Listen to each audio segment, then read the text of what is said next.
I want to know like your opinion about all the things that they said today.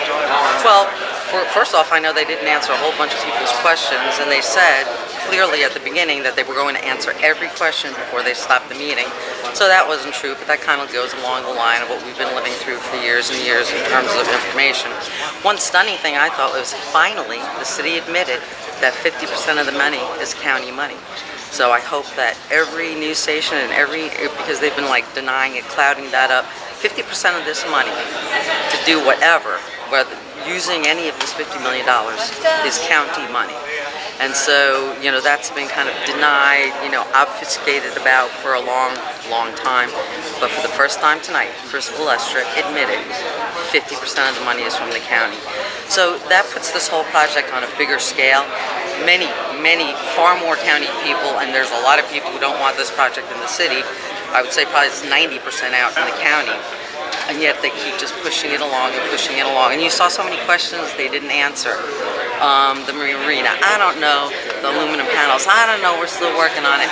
The restaurant, I don't know. We're still figuring out the design. This is ludicrous. And they, the plan is to, plunk down, make a commitment to the rest of the $50 million. Would you personally buy a house and go to contract with your architect telling you things like that? Like, we'll figure out how the third floor is going to be, and I'm not sure how the stairs are going to work. We'll figure that. Would you do that as a human being, with your own money? Well, we don't want to do it with our money. And on August 27th, this project will be voted down. You can be assured of that. And this was just typical of what we've been hearing over and over and over again from the city.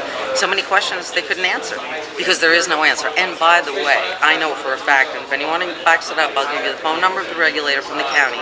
They will not get a county permit because the county, because of the Dade Broward and FEMA rules, it cannot be longer, it cannot be wider, it cannot be taller than the footprint of the pier as it stands now.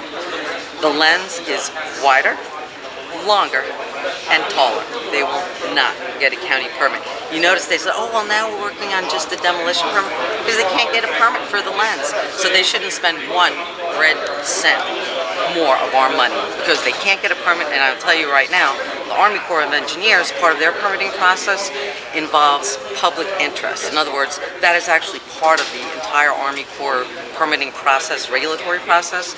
And they're not doing anything right now because they're waiting to see what this vote reveals. And of course, we know what this vote is going to reveal. And then the Army Corps will go away too because they will know very clearly this is not in the public interest. So, I mean, there's just so many things you could talk about, but those are two biggies that, people sat here giving cards, not all of them got answered, and you were sitting here yourself. Did you get a whole lot of answers? You just got a lot more. We're working on it. And we've been doing that for years, and that's inappropriate to consider a major capital project like this. Not to mention that we should have voted in the first place because the waterfront charter amendment protection language, which exists in our city for, I think, since the early 1900s, they found a loophole in that. And by the way, the Columbia restaurant, that should also be voted on as well. Anything on our waterfront by the waterfront charter amendment protection language guaranteed us a vote, and they're finding every loophole they can in that, and that's not right, and they're not going to win. So you